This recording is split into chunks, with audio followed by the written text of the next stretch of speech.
following program may contain language of an adult nature. Listener discretion is advised.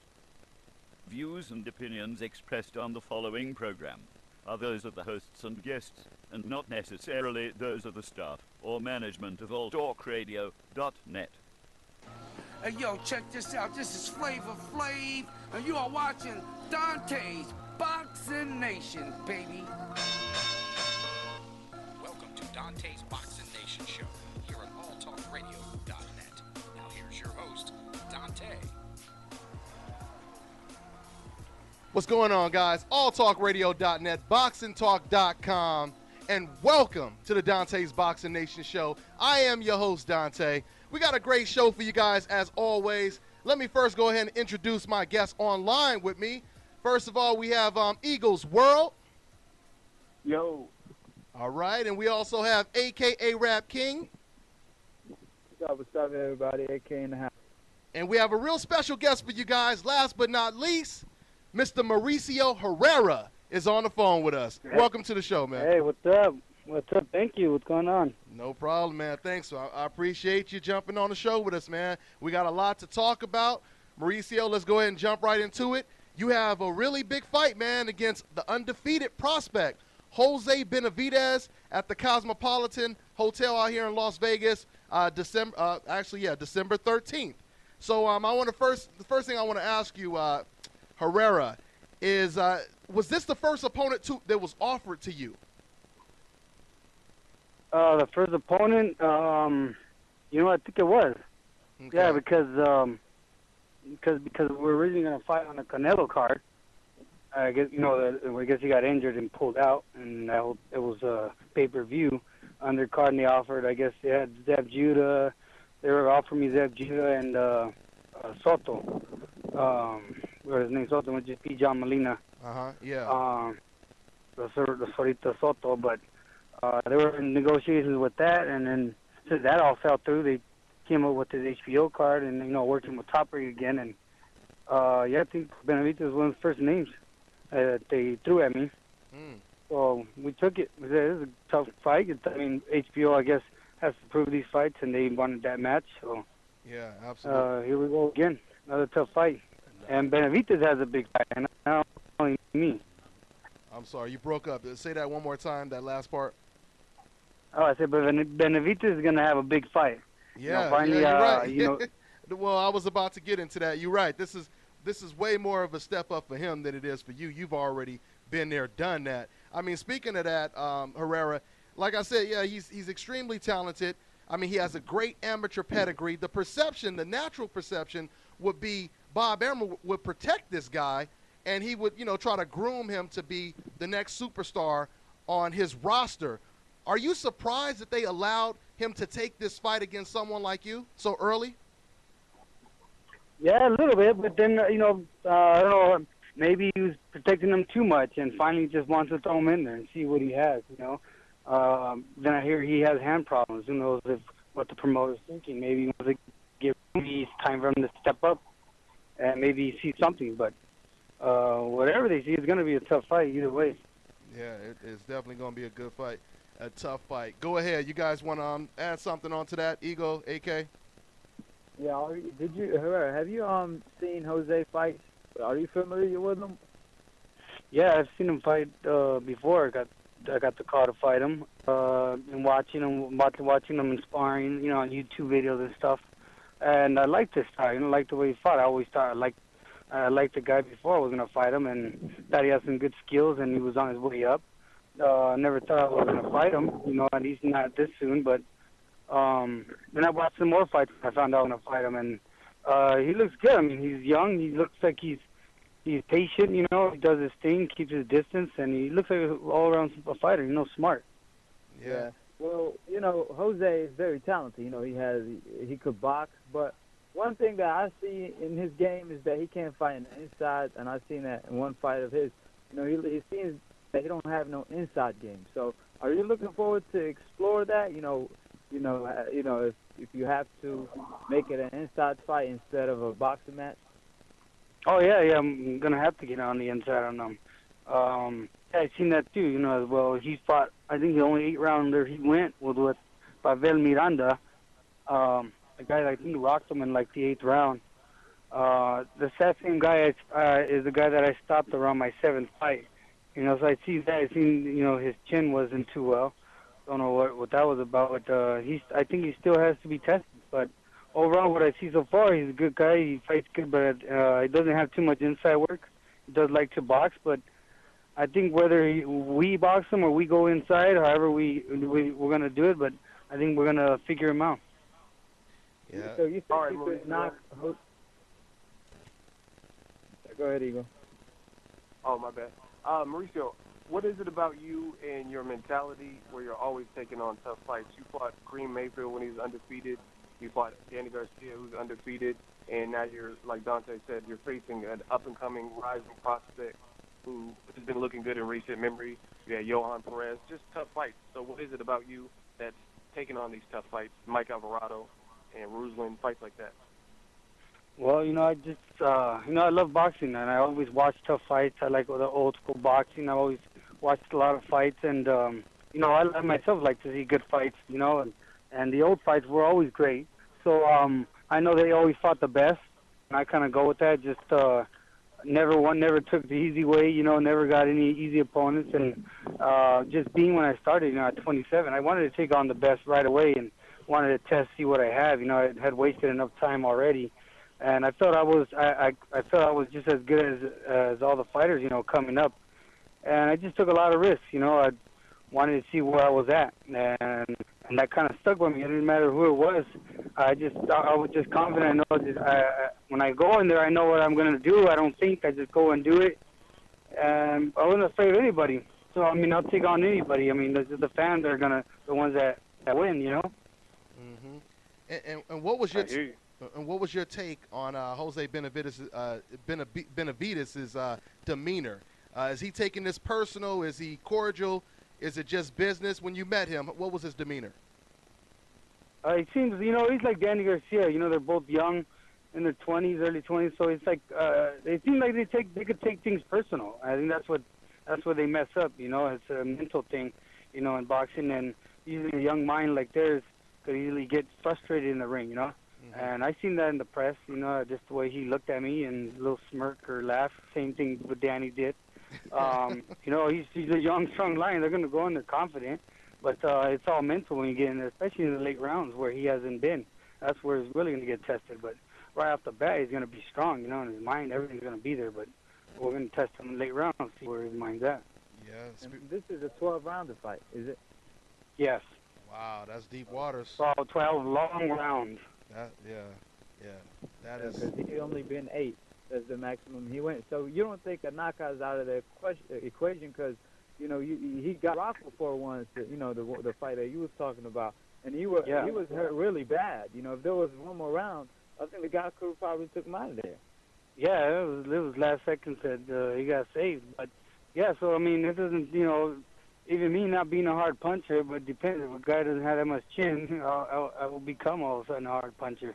Yeah. And I felt I've been getting a little stronger. The last fight I had, even though I went in with a fever, I thought I hurt Joe hand, to the head and to the body in that fight. So I felt a little stronger the last fight, and I think I'm going in more confident, and I think you'll see maybe something different. Who knows? Anything can happen in there. Yeah. All right, Mauricio, how tall are you? Because I seen the pictures, the little early fight press pictures, and he looks considerably tall. And you showed a great jab in the Danny Garcia fight, but are you all that worried about his height, the height difference? No, not at all. I'm about 5'7", almost 5'8". I think Danny Garcia was 5'10". The last guy I fought was probably as tall as Benavidez.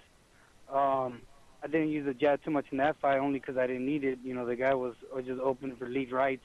But Benavidez, it could get into who has the best jab into the jabbing game early on, knowing he likes to use the jab as well. But it just it's all about timing and rhythm, and then I think we'll see what happens then. That's what it's going to be about. Yeah. Right. And you just brought up his jab. I was just about to say, what's the main thing you have to worry about? Because I know he has a really quick, stiff jab. So that's the main thing you want to pretty much negate or neutralize, Mauricio? Yeah, that's the thing we got to take away, his jab. not let him touch us early, you know. Let him get comfortable. Let him get, he likes to lay back a little, but we just got to make him uncomfortable in there, especially early on, you know. And he may throw his jabs early, but the thing with the jabs, you got to keep it throughout all 12 rounds, not just the first 4 or 5, to see how long he keeps throwing that jab. Yeah. And who are you working with? Or is there anyone you've been working with in particular, sparring with, to prepare you for this fight? We just started sparring last week. A couple guys unknown. Some are pros. We just got done today actually, and I totally forgot his name. I think it was Rodrigo. He's like 16, with like 15 knockouts. Good guy. He's a 154 pounder. Quick, tall, probably even taller than Benavidez. Hard puncher and fights on the outside. I mean, he was really good sparring. I mean, we got him. He just helped us out today. But there's a lot of sparring out there for me. We still got to get some more, probably some bigger names or more experienced guys in there. But we're testing different guys out right now. Okay. And since this is a business, Mauricio, has your promoters or anyone already talked to you about you possibly fighting anyone else, assuming you get past him? They have been mentioning to putting me back on the card, on the Canelo card on Cinco de Mayo if they get that date. Maybe with Sorita Soto, that's the fight they originally wanted to make. They thought they would maybe put that on hold and make that for Mexican for a Cinco de Mayo date. Okay. That's the only thing I've heard. Okay, that's cool, man. Well, to let you guys know once again, this fight will be on HBO. It's going to be on the Tim Bradley versus Diego Chavez undercard. This is the co-main event, so it'll be a good fight, man. Now, before I let you go, I want to ask you, Mauricio Herrera, the fight coming up this weekend, pretty big. Sergey Kovalev versus Bernard Hopkins. How do you see that fight playing out? Well, I love Hopkins. That's the guy, I've always looked up to, study all his videos. I got to go with Hopkins. I mean, it's going to be, I think this will be his toughest guy he's going to face, since he's been in, the old guy. This guy does hit pretty hard, but I don't know. I can't go against Hopkins on this one. I just see him just timing him and catching him. Okay, you see. All right, Mauricio, what do you think? I have a question. What do you think about Golden Boy and HBO actually working together now? We dealt with the Cold War for a while. Now you're going to be on a top-ranked card, but you're represented by Golden Boy. So what do you think about the Cold War kind of coming to an end? Well, it's great. It's great for the fans. I think now, all the doors are open. All the fighters are now out. Like I said before, there's no fighter. There's no more hiding behind promoters. All fighters are open to fight anyone now, so they got nothing to say. Other than that, I think it's great for the fans. You can see a lot of great matchups. Yeah. Perfect. And speaking of promoters and managers, I don't know if you heard about this news, Mauricio Herrera, but Jesus Chavez Jr., he just signed with Al Heyman. What do you think about that? You think that's a good move? Yeah, I just heard that. I just heard that last night. Yeah, I don't know. I don't know really how good it is to be with Al Heyman. I know he does get good money for easy fights. I don't know how long that's going to last. I know at the end of the day it's a contract, and he does pay them good money, I hear, but nothing's free, and if it looks sometimes too good to be true, who knows? At the end, they're signed with him. At the end, he can always switch numbers, so who knows how good that's going to be. I got offered, to be with the Al Heyman team, and turned it down for now. Don't know really too much, getting into that. So I don't know. We'll see. Maybe it'll be good. Maybe it'll be bad. Yeah. We will see. We will see. Okay. Well, before I let you go, anybody else have anything else? Well, for Mauricio Herrera. Yeah. Well, no, I just want to say good luck with training. What did you say? Go ahead, Ego. I was just going to say good luck with your training. And yeah. No, thank you. Yeah. No, thank you guys for having me. Hey, no. And I look forward to December 13th. You're going to watch and see a great show. Riley's going to put on a show, I think, with Diego Chavez, and we're going to put on a great show as well, Young Hungry Prospect. Man, that's going to be a show. Make sure you tune in. Absolutely, man. Well, once again, man, I want to say thank you for your time, Mauricio Herrera. And, I second that emotion. Good luck, and can't wait to watch the fight, man. We'll catch up with you after the fight, okay? No problem. Thanks for having me, guys. All right, Take no it easy. problem. Have a good one, man. Take All care, right. Herrera. We'll see you. All right, guys, that was Mauricio Herrera. Like I said, once again, has a very good fight. Like I said, on the undercard of the Bradley versus Diego Chavez fight. So, guys, let's go back to that fight. How do you guys see that fight playing out, man? This is a tough test for Benavidez, man. I'm surprised they're throwing him in there with somebody so dangerous. What do you think about this fight, Ego? I think it's a great fight. Like I said, it was my question. I think he's always constantly taking tough tests. He, if I'm not mistaken, fought the undefeated Alvarado, undefeated possibly Ruslan, undefeated Kareem Mayfield, undefeated Danny Garcia. So I'm anxious to see what the veteran does with the young bull. Yeah, the zero snatcher, huh? Man, that's something else. Zero. I mean, I didn't even think about that until you just said that. Eagle, did he fought so many undefeated fighters? I mean, how you see the fight playing out, AK? And I think he was the underdog in all of them. Yeah, and he might even be an underdog in this one too.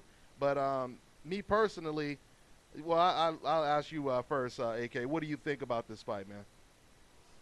Yeah, well, I think, he could go in there, and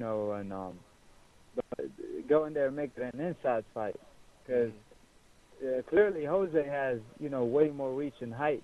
So you don't want to be with him because he's going to be able to beat you. So the jab will be a very important weapon. And like I said, Jose, his vulnerability seems to be his inside game. He don't have no inside game. So if I was Jose, I would make it a dog fight.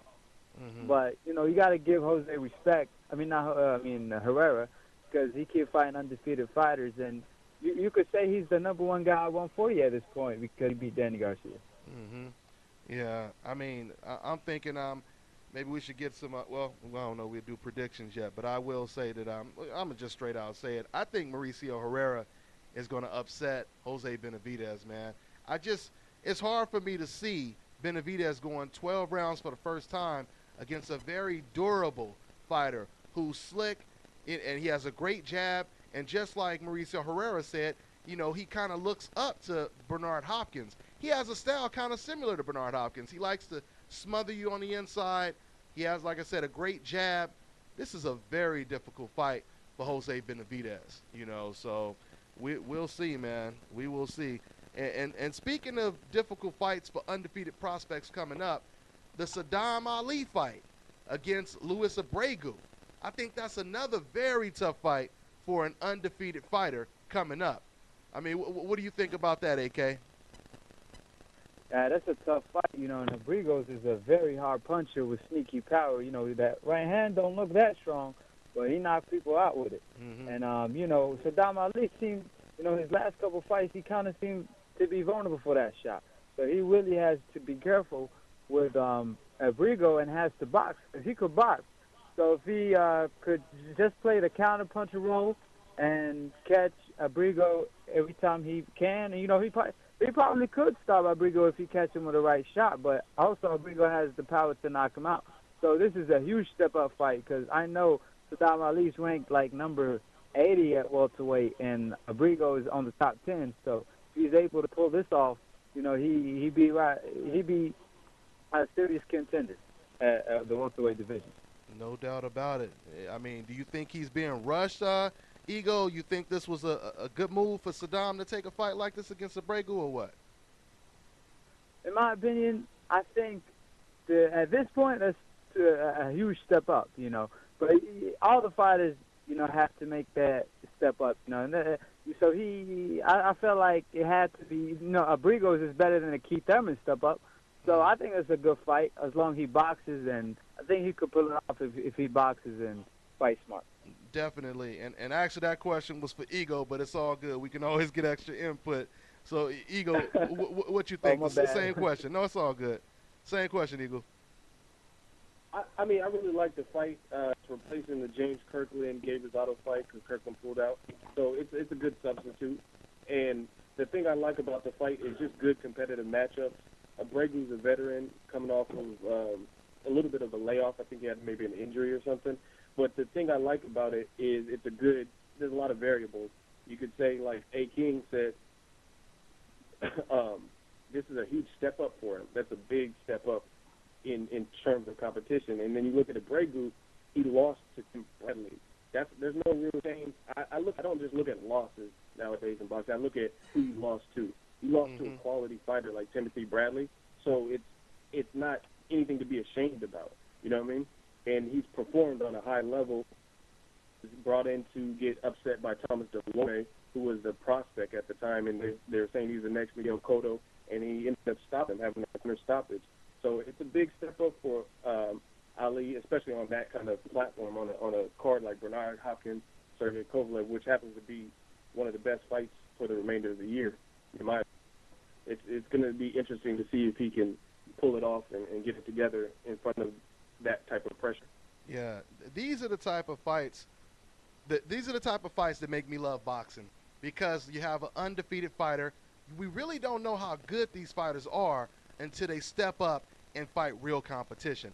Just like AK said, this is pretty much a bigger step up than what Keith Thurman has done so far, or at least maybe on par. But, yeah, man, I can't wait to see it. I mean, I know Saddam Ali, one of his last opponents, AK will tell you his name because I forgot his name, but he kept catching Saddam with a lead right hand, and eventually he ended up hurting and knocking down Saddam Ali. So what was his name, AK? Well, that's the fight you're talking about. That's the fight before the last opponent. Second to last, yeah. I forgot the name. Yeah, his last opponent, he fought on Showtime, and it was actually a former Danny Garcia spar partner. It was a tall fighter, good fighter. But I forgot his name too, man. I'm not so familiar with the name. Well, I'm happy it ain't just me. Don't worry about it. But whoever he was giving Saddam Ali some problems with the right hand. So I don't know, man. It's going to be a tough fight. Very, very competitive fight. So, you know what's interesting? Both fighters spar with each other before, so they already, So I think they spar with each other a couple times already, and Brigos feels that like he could knock Saddam Ali out, and Saddam Ali feels like he could hurt Brigos in our boxing. So it'll be an interesting fight. Like I said, I'm really looking forward for that fight. And once again, let's go back to Hopkins versus Kovalev. Another big fight, man. Finally, we had a little bit of a break when it comes to good fights, and now we have another big fight this weekend, Hopkins versus Sergey Kovalev. What do you think, Ego? I mean, I know we talked about it a while ago, but has your opinion changed on this fight or what? This is real hard for me to gauge, but I will start with this disclaimer. The disclaimer is, win or lose, much respect to Bernard Hopkins. He can go out there and get knocked out in the first round, and I still respect him for what he's done in the sport and for taking a fight that meant something when it meant something. And a lot of fighters, there's more than a lot of current fighters can say. They can't really say those things. They can't say, oh, I'm fighting the best when I should be fighting him. There's a lot of great fights that never happened. At one point, I wanted to see Gamboa versus Juan Manloclan. Now I really wouldn't want to see that. So props to Bernard Hopkins for taking this fight when it needed to happen, whereas other guys like Adonis didn't really look like they were looking to make it happen. Complicated fight. I think Kovalev is better technically than people give him credit for. I like his body work, and it's just going to be if Bernard Hopkins, the wizard, could pull another rabbit out the hat and kind of I'm torn. I don't really know which way I'm going to go for my prediction. It's just because Bernard's a Hopkins. He's a legend and he's a wizard, so you don't want to go against the grain and be like, oh yeah, because Bernard Hopkins easily has the better resume. Kovalev, he has that scary power, and I like his body work, his attack to the body. He had a little problem with Cedric Agnew, who moved a bit, but he got it together and got the stoppage. Yeah, and what about you, AK? Who you picking in this fight, or how's the fight going to play out? Well, man, to me, man, this is like a 55-45 fight. I'm picking Hopkins. Of course, I want Hopkins to win so he can make history. But also, this is a very dangerous fight, where Hopkins can't take any chances like he did on his last couple fights where he tried to make it more entertaining. He can't be doing that with Kovalev. So I know he was that. So he's going to play it very technical and, do his all dirty tricks. But at the same time, he really has to watch out for that right hand And Kovalev, he can't go out there and respect Hopkins. He got to let his hand go. He got to use that jab. Hopkins have problem with guys who got good jabs, so use that jab and throw punches. I know for Hopkins is 49 years old and he's not. He don't fight, but at the same time he's still 40. For older people can take punches like younger people can't. Also, his stamina. He's 49. You can't forget about that. So his stamina is a question at this point. Can he keep up a high pace? So if Kovalev goes in there and respects Hopkins and fighting a Hopkins pace, I mean, Hopkins is going to outbox him easy, but Kovalev should go in there and try to make a dogfight and make every round, and he could take him out late. But at the same time, I'm still picking Hopkins. Hopefully he make history and get the job done. Yeah, man. I mean, I don't know if a dog war is really going to be beneficial for Kovalev, because it seems to me the fighters that really gave Bernard Hopkins the most problems were the guys who boxed. They boxed, but they were a little aggressive, but they boxed. Like you said, AK, the jab, that will most likely give Hopkins a little bit of problems. But if Kovalev try to go in there face first being real aggressive, that may actually benefit Bernard Hopkins in this fight. I mean, just going back and looking at the Cedric Agnew fight, the way Cedric Agnew was just laying on the ropes and he just kept catching Kovalev with so many counters, I was surprised. Now, you got to give Kovalev credit, because eventually he adjusted and he figured it out and he started using his brain in there. But it took him a long time. And Cedric Agnew didn't use footwork. And I think that Bernard Hopkins, with his great footwork and his slickness, the way he could smother you, the way he'll tie you up every now and then, I just think he's going to give Kovalev all types of problems. If Kovalev can't knock out Hopkins, I can't really see him winning this fight. If it goes 12 rounds, it's going to be really hard for Kovalev to win a decision against the slick Bernard Hopkins. So, And that's one of the main reasons I'm picking Hopkins, is because Kovalev has kind of, a horrible defense to me, man. He gets caught with too many punches, too many clean punches. So, of course, Hopkins got a better defense. We know that. But at the same time, Kovalev has a really horrible defense, in my opinion. So that's why I'm picking Hopkins. Yeah. And, see, the thing for me, I'm sorry. Go ahead, Ego. I was just going to say, the thing I really like about Hopkins is he has that ability to really just piss you off psychologically. Mm-hmm. I forgot what was the fight. It wasn't the Shumanov fight. It was the Murat fight. And the dude missed or something. He stuck his tongue out. Just little stuff like antics like that. And then when he's falling in after he lands a sniper-type shot, that's the type of stuff that accumulates and it builds up and it gets you frustrated, because you're like, damn, I can't really catch this dude.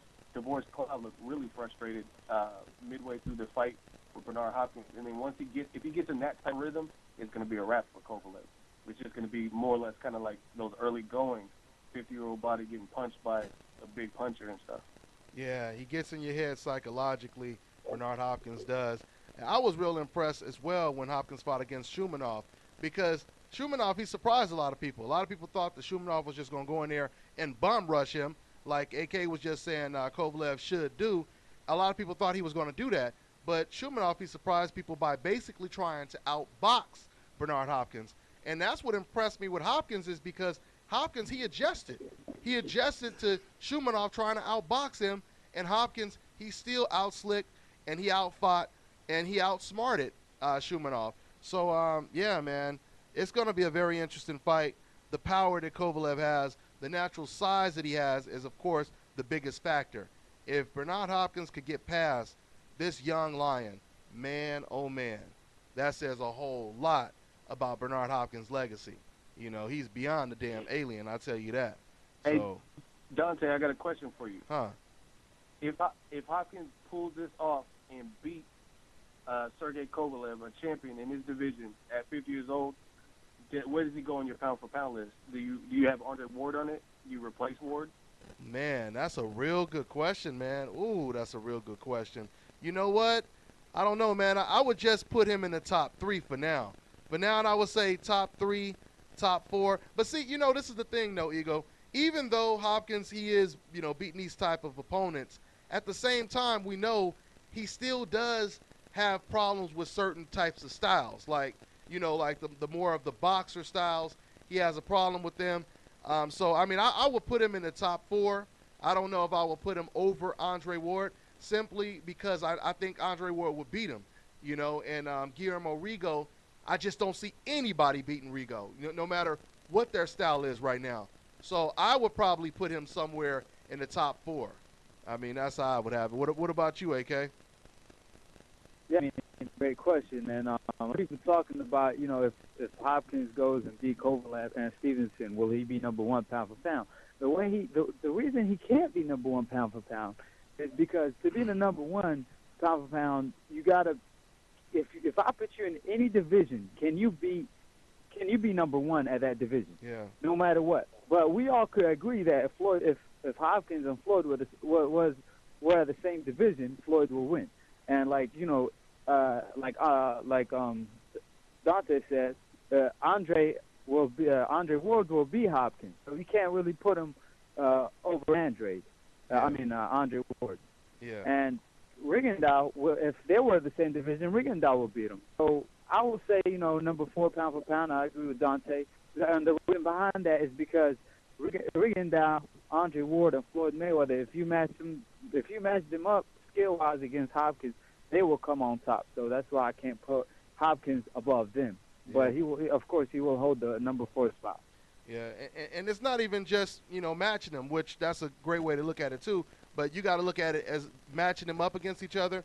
And, of course, the opposition of who they've beaten and who they've been dominating, I mean, another thing you want to look at is I think all, Guillermo Rigo, Floyd, and Andre Ward, they would all most likely beat a style like Kovalev. That's not, discrediting Bernard Hopkins, but that's another way to look at it. But, like I said, you could put Bernard Hopkins anywhere in that top 4. I wouldn't really complain if somebody tried to put him, a little closer to number 1. I definitely wouldn't put him at number 1, but he's definitely there. And he definitely goes down, I believe, as one of the greatest of all time, at least top 10.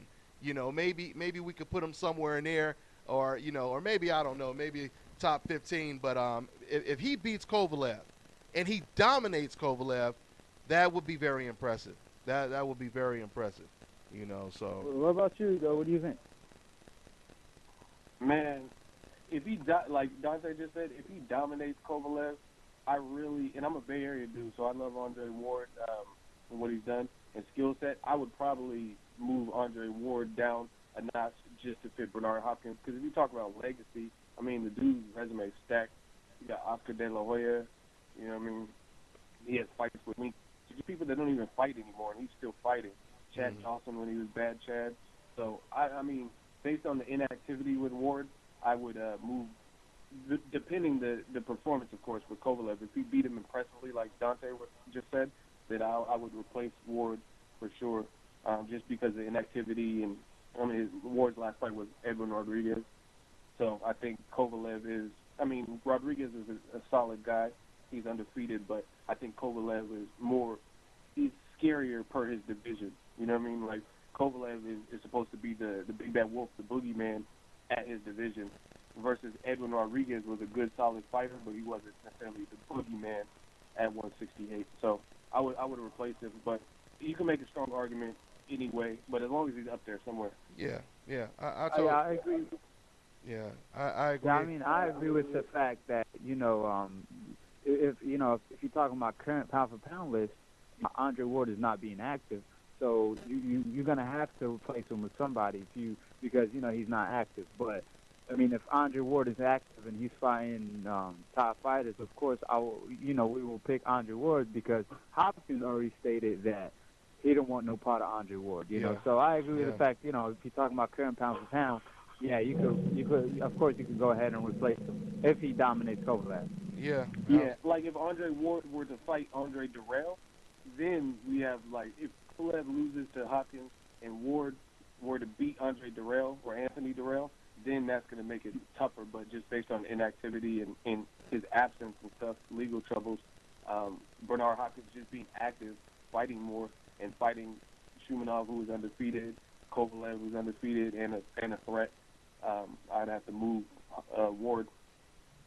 Yeah. The problem the problem with Andre Ward is really nobody wants to fight him. I mean, even Andre Dirrell, you remember, he pulled out of a fight in the Super 6 tournament because he didn't want to fight Andre Ward, you know. So, I mean, it's unfortunate. Yeah, that's true. Yeah, it's unfortunate when you're one of the best fighters in the world and nobody wants to fight you. And just like Andre Ward told me when I personally talked to him, he said, you know, in any other era, you know, people would be, you know, like in a Hagler era, a Sugar Ray Leonard era, you know, fighters would be chasing that pound-for-pound guy, you know, so that they could, you know, take his status. But today, you have the guy at the top of the mountain, you know, chasing the lions, chasing the young lions, you know. So it's unfortunate, man, that you have fighters that are so eager to prove how great they are, and a lot of fighters don't want to face them, you know. But as far as the inactivity goes when it comes to Andre Ward, it's kind of similar, I guess, to Manny Pacquiao and Floyd Mayweather. You remember when Floyd Mayweather retired, they made Manny Pacquiao, you know, #1 pound for pound. But as soon as Floyd Mayweather came back and he, you know, he got back to being active, he took that spot back. So I think the same thing will happen with Andre Ward when he finally gets someone in the ring. But see, once again, this is another topic. This is why, if it wasn't for, you know, the biased ass fans that try to basically block out certain fighters, you know, and try to make them as irrelevant as possible, if it wasn't for them doing stuff like that, we wouldn't have this problems with fighters not getting the fights that they want to get, because they're trying to make these fighters irrelevant, and that makes other fighters more comfortable when it comes to avoiding them, you know, because they start to listen to all the ridiculous stuff that you hear some of these biased writers and commentators and so on and so forth say, you know. So Preach. we'll see. Yeah, man. I mean, and that's the reason why we do this show. That's the reason why we do this show every week.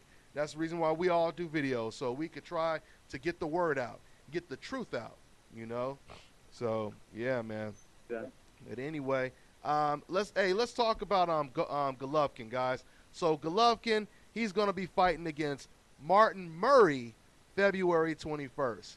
Now, according to Golovkin, we know this is not a real fight, because he said in his last fight that he was fighting a Mexican, so it's going to be a real fight.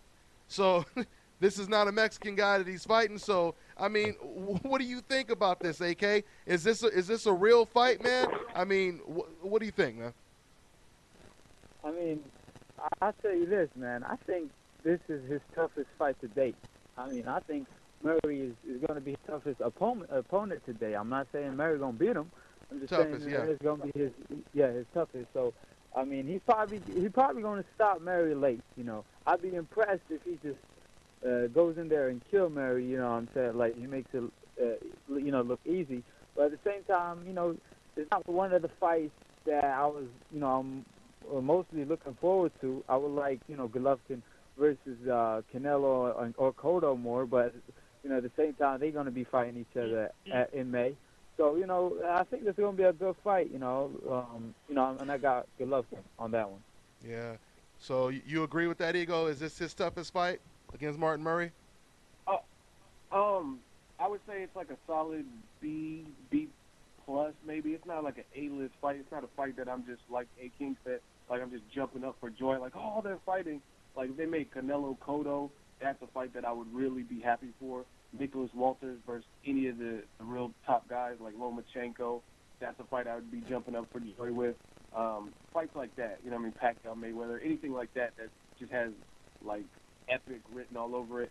This is not that type of fight, but I think it's solid. I think Triple G is, like, slow and steadily moving up in competition. Like, he's getting better competition from the Ishida. Martin Murray's not going to just lay down. Like, I mean, but then again, I said that about Rubio, and that's exactly what he did. He got hit on the head and laid down.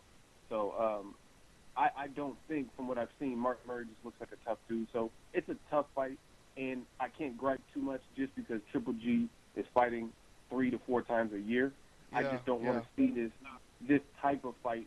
Like, if he's fighting 3 times next year, I don't want to see any more Martin Murrays. Like, if he gets past him, I don't want to see another Martin Murray type opponent. I want to see him in there with a known hitter like a Peter Quillen, a Cotto, maybe even the Rosado Lemieux winner if they look real good. Like if Lemieux like blast gave Rosado or something crazy happens in that fight.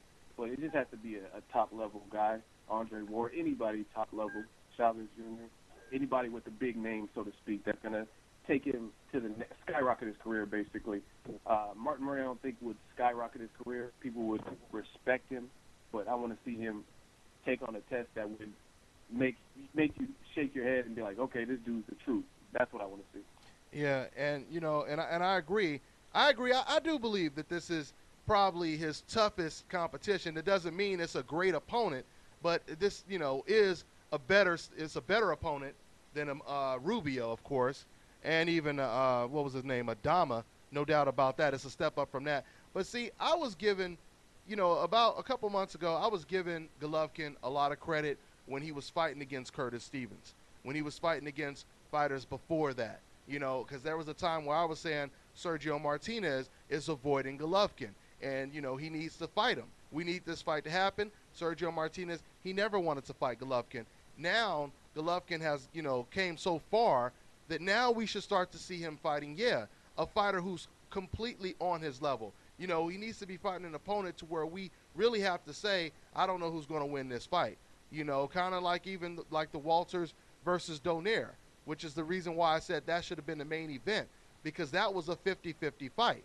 I know they're trying to really sell the Golovkin name, but he needs to step up. And okay, if he's not going to fight Andre Ward, if he's not going to fight Cotto or Canelo, there are still other very viable opponents that he could face. Once again, I don't really know. I don't really know what's going on with the Peter Quillen situation, but there's a lot of fighters out there he could face. You have Andre Durrell. Durrell versus Golovkin, that's unfinished business. If you guys don't know, I love that. Yeah, Golovkin beat Durrell in the Olympics. I would love that fight. Either one of the Durrell brothers, somebody needs to. Golovkin really needs to fight someone that really makes us say, I wonder who's going to win this fight. So. Well, one thing, I heard that Murray just got out of jail too, but Murray just got out of jail? I got some breaking news. Huh. Yeah, I heard he went to jail for something and he just got out. I heard Murray just got out of jail. So I thought that was interesting. But at the same time, I got some breaking news. I don't know if it's true. I just saw it on Facebook. I heard that Thurman turned down a $6 million contract with the Jay-Z. Ego just did a video. I was just watching your video about that, Ego. That's pretty wild. What do you think about that, Ego? Do you think it makes sense or what? I can't speak because I don't.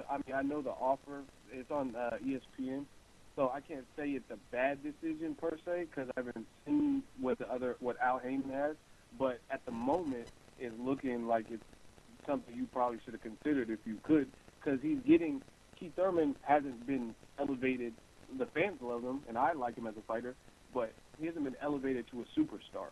So if you're not a superstar, you don't necessarily have as much clout to say, nah, I'm going to turn down $1 million. There's plenty of people.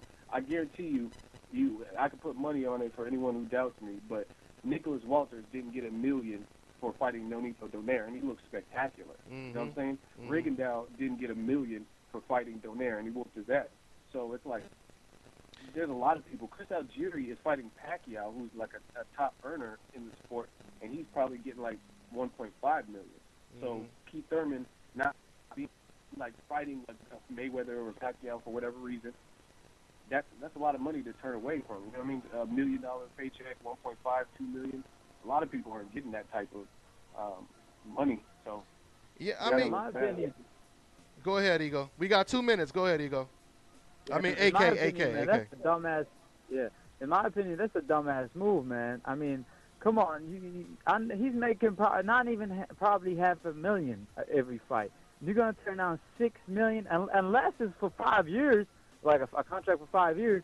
If it's a contract for like 1 or 2 years, I don't see why you're turning $6 million down. That's you're set for your whole life.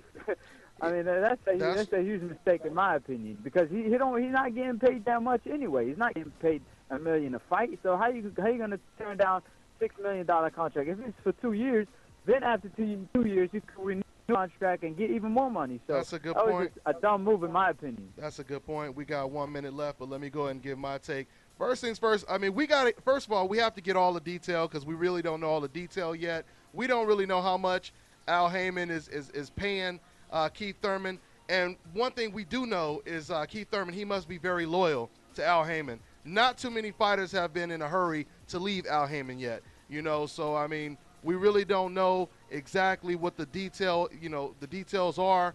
And unless he has something else lined up bigger than this. But if he sits on the shelf and he doesn't fight anyone, you know, yeah, it might be a bad move. But I want to really see exactly what he's worth when it comes to Al Haymon. Like I said, I agree with you guys. I don't think he's getting $1 million a fight. But it seems to me like there's just a whole bunch of loyalty going on with Keith Thurman and Al Haymon. First, and another thing I want to know is would it be a conflict of interest? Can Keith Thurman actually work with Rock Nation and also work with Al Haymon at the same time, since Al Haymon right now is not a promoter and he's just a manager? But we'll talk more about that, guys. We are out of time. I just want to say thank you guys again. We will see you guys next week live on alltalkradio.net. I'm on to the next one, guys. Tuesday, 4 o'clock Pacific Standard Time.